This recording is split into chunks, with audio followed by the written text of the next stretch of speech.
Aces 41. Wait a minute. Let me make sure I'm understanding this correctly.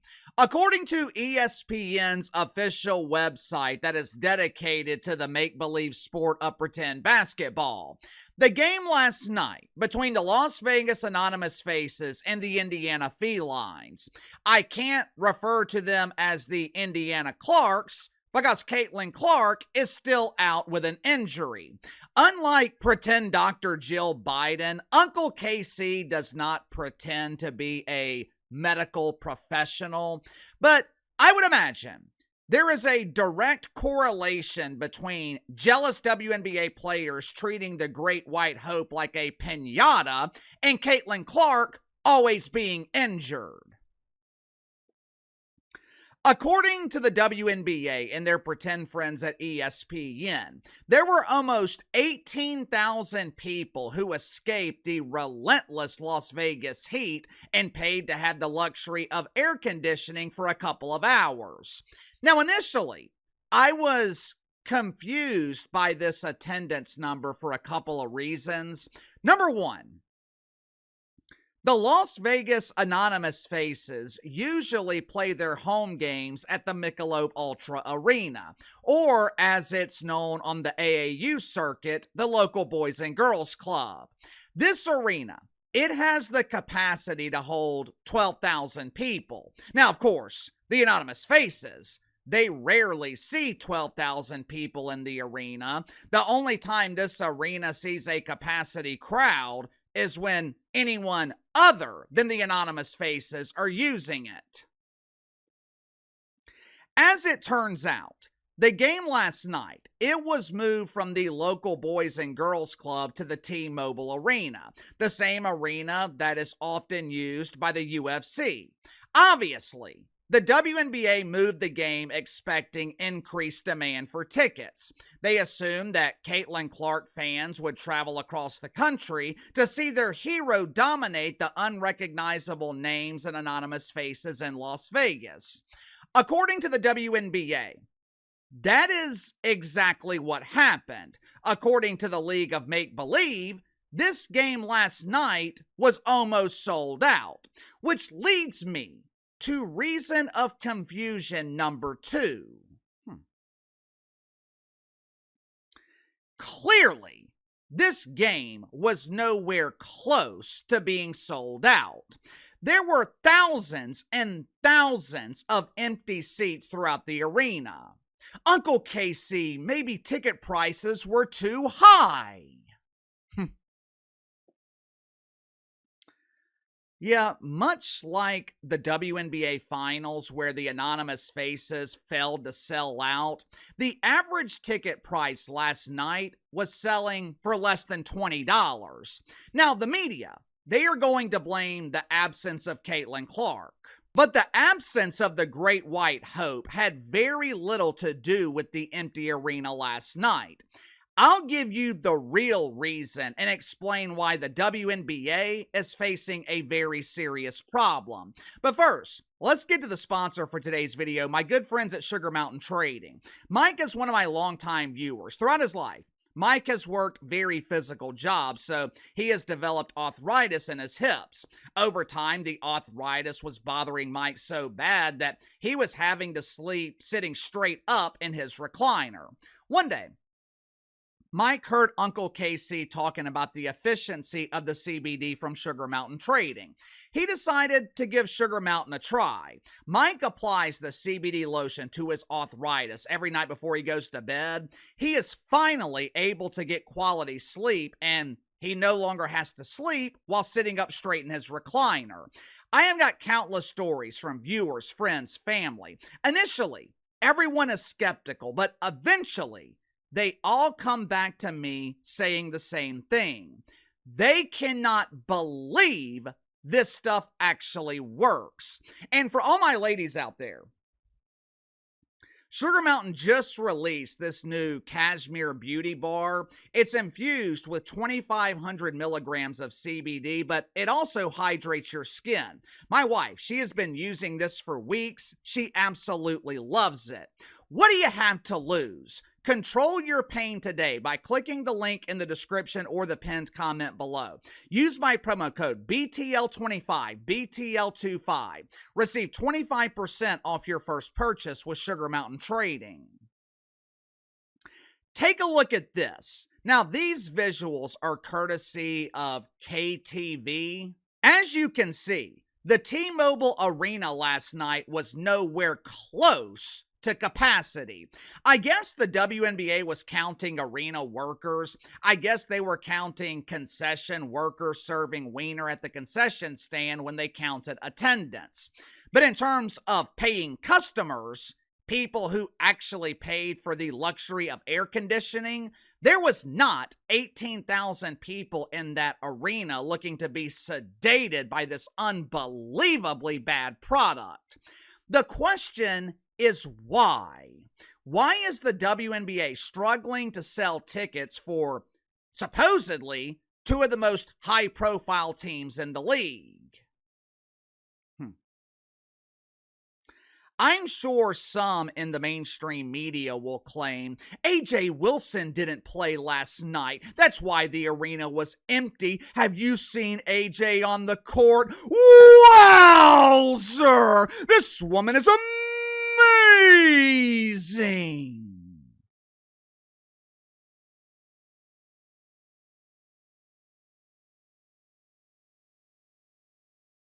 AJ Wilson?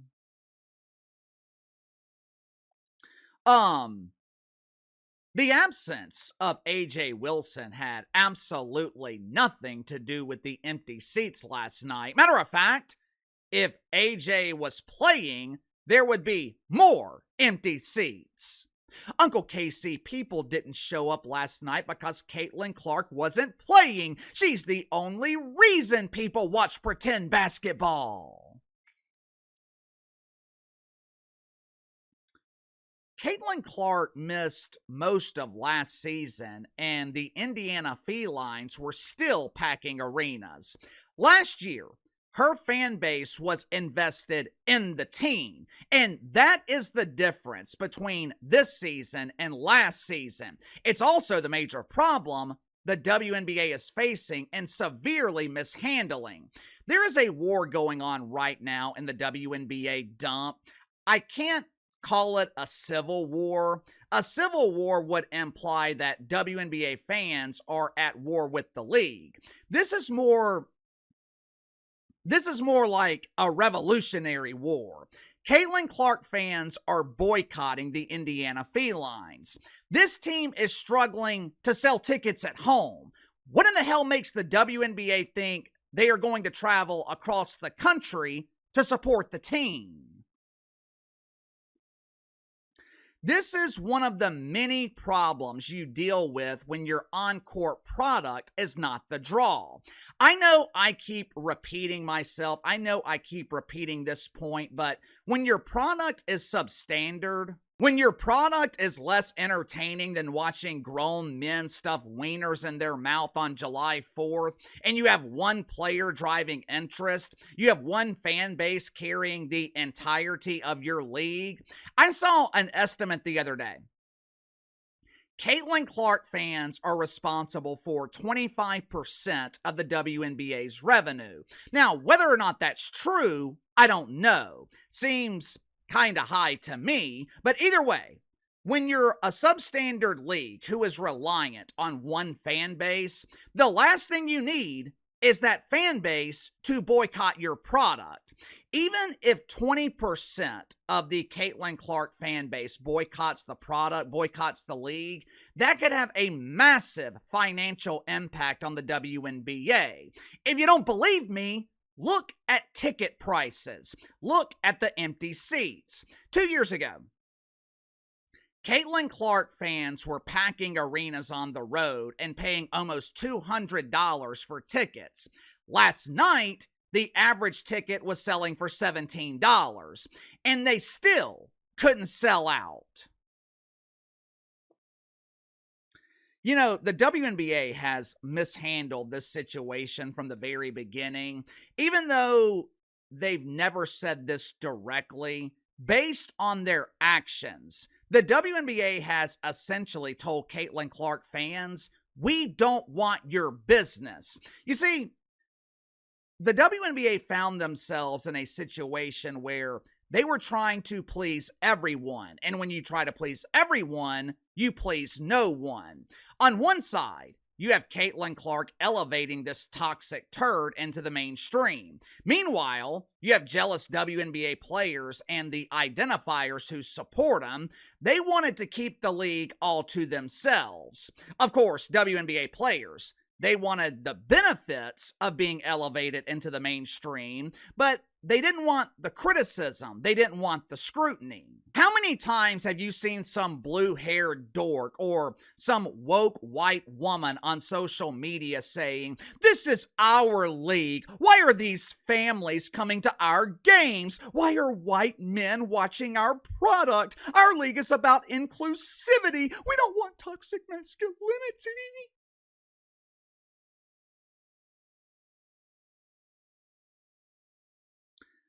From the beginning, the decision for the WNBA should have been simple. The NBA doesn't market their league to their hardcore fan base. The WWE doesn't create storylines with their hardcore fan base in mind because they know they're going to watch either way and they're going to complain. You market your product to a casual audience because the casual audience is what drives viewership and mainstream interest. But the WNBA, they were more concerned about feelings. They were more concerned with being the equity league. We're all winners. Everyone is a star. Pretend basketball is for everyone.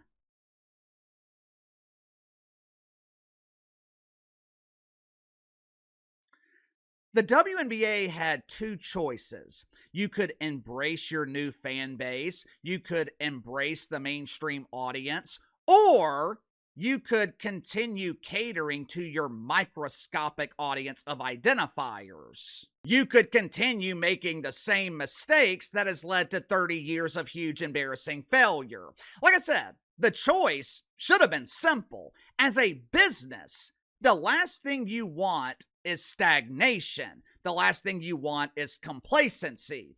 You have to embrace change. You have to move forward. Unfortunately for the WNBA, they have done the complete opposite. They have ostracized Caitlin Clark and her fan base, claims of mythical racism, poor treatment of Caitlin Clark by aggressive WNBA players, accusations that Steph White and the Fever organization are mishandling Caitlin Clark. Now, whether the accusations are true or not, it really doesn't matter. The optics are the only thing that matters.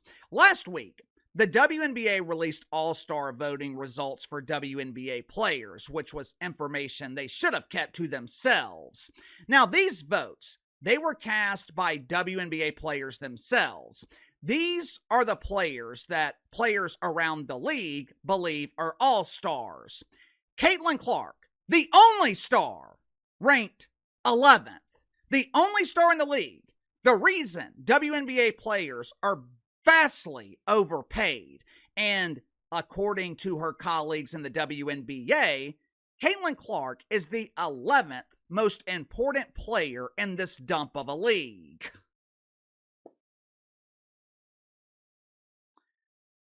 Is it any wonder? Is it any wonder why her fan base is boycotting? Is it any wonder why a sizable portion of her fan base has finally said enough is enough? Sound off in the comments below. I'll see you guys later.